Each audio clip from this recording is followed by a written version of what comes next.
మేము జగన్కే వేస్తాం. మేము జగన్కి తప్పక ఎవరికి గడ్డ పొడి పానం పోయినా వేయం మేము. మాకు ఆయనే న్యాయం చేసిన ఆయనకే వేస్తాం.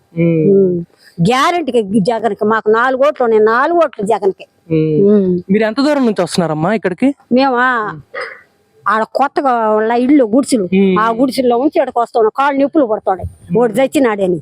ఇంటికి వచ్చి ఇంటి వాడు తలుపు దట్టి బియ్యం, తలుపు దట్టి డబ్బులు ఇస్తాను. అట్టోడు ఇట్టాడు పని చేసిండు. అలా ఉంది జనం. కొంతమంది ముసలాం పడిపోయింది ఆడ. పడిపోయి మంచిళ్ళు ఇచ్చి మొఖం తుడిచి నేనే కోసను పెట్టామని ఇచ్చిండు. వాడు చచ్చినాడని. వాడు దూని తగల. ఇంటికి వచ్చి తలుపు దట్టి బియ్యం, తలుపు తెచ్చి ఇస్తాను పింఛన. ఆ నా బట్ట వచ్చి ఇప్పుడు ఇంత పని చేసిండు. వాడు ఆగుజను. వాడికి ఎవరు ఓటు వేస్తారా? అసలు రమ్మనా ఓటు ఎవరు వేస్తాడు వాడికి? ఇప్పుడు ఆ నుంచి వాడికి నడిచి ఇచ్చారు, కాళ్ళు నొప్పులు పడుతున్నాడు. ఎవరా దొంగనా బట్ట? ఓడు పొలాలు పెట్టేది. ఇప్పుడు ఆయన ఇంటికి వచ్చి ఇస్తున్నాడు.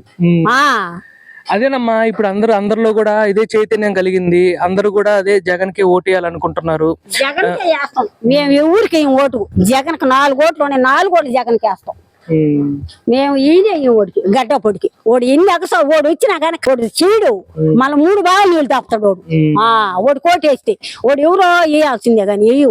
మేము ఇప్పుడు ఆ నుంచి నడిచే కాళ్ళు నొప్పులు పడతాం. ఇల్లు దట్టి ఇస్తున్నాడు జగన్. ఇల్లు దట్టి బియ్యం ఇచ్చిండు.